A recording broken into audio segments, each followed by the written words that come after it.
मुंबईतील बेस्ट वीज दरवाढीच्या विरोधात मनसेच्या वतीने मुंबईमध्ये मोर्चा काढण्यात आला। लाखो नागरिकांना या वीज बिल दरवाढीचा फटका बसतोय।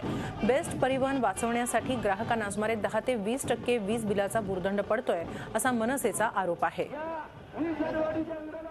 या बीएचला जर वाचवायचे असेल तर तुम्हाला त्यांना पैसे द्यावे लागतील, अन्यथा उद्या भविष्यामध्ये मला धोका दिसतोय की या ठिकाणी असणारी जी वीज आहे ती सुद्धा प्रायव्हेट केली जाईल किंवा इतर कोणाला दिली जाईल। विजाचे जे आकार आकारतोय किंवा इतर महाराष्ट्र शासनाचे किंवा महानगरपालिकेचे ते जे रूट आहेत त्याच हिशोबाने मारतो आम्ही। कस्टमर आमची बीएसटी ही आम्ही सेवा करण्यापुरती आहे। आज फक्त बसच्या माध्यमातून आम्ही सेवा करतो आणि सप्लायच्या माध्यमातून आम्ही थोडंसं हे चाललं आहे इन्कम, पण आम्ही तिथे कुठच्याही आमच्या कस्टमरची कुठेही काही होणार नाही याची पूर्णपणे आम्ही काळजी घेतो।